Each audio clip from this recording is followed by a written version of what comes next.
Uh, Following your intuition is most important, and the foundation of your actions should actually be intuition. Because if you are following your intuition, you are being true to yourself. And if you don't follow intuition, the opposite is mind control. So you are following the programs. But to follow intuition, you have to deprogram, so get rid of mind control, get rid from the inner conflicts, from the conditionings that are not serving you. So you have two choices, or following mind control or following your intuition. And if you still have a lot of mind control working on the background, you have too much fear often to follow intuition because you get something from intuition, you get inspired, but you have the fear to do it. And then you make the choice, you are using your free will to don't follow intuition. So the best thing to do is inner work and deprogram, also on the mental aspect. And that to deprogram on the mental aspects, you have to understand the layers of mind control and understand what are the motivations inside of yourself that you are choosing for fear. Because if you are choosing for fear, you always have that feeling of something isn't right. You are not doing what you're supposed to do. And if you are following the path of intuition, life is very easily. Because if there's no mind control also, and you just follow intuition, there's also no baggage in that process. And if there is a feeling of heaviness, it's still conditioning because intuition is not heavy. Mind control and conditioning patterns, emotional baggage is what is making things heavy. Intuition is very easy, it's just very direct. You get the right answers at the right time, you go to the right places on the right time. That's normal. But for conditioning, everything needs to get planned and is not working to the plan. And if you want to combine it, the mental aspect with intuition, mental clarity is an effect on being on the right path. So it's not the other way around.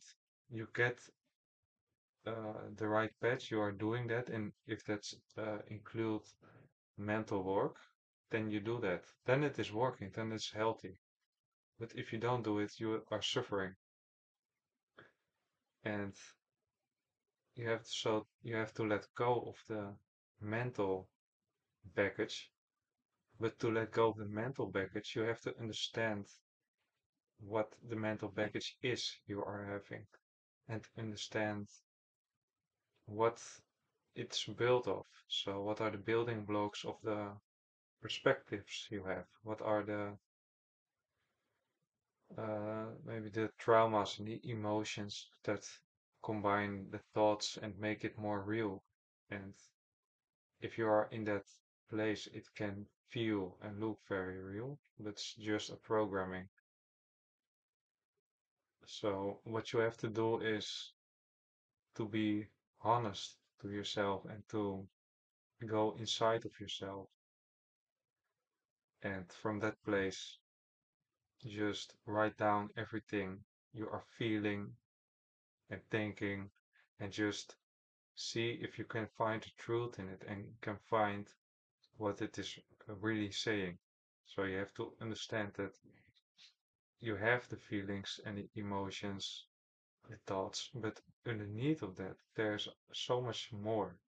You can find out where it comes from, why you believe what you believe, what are you fearing if you let go of that, and ask yourself a lot of questions and be honest to yourself and go deeper and deeper inside of the belief until you find the truth that it is nonsense and just a survival mechanism working. And it is not based on any truth, it's based on past experiences.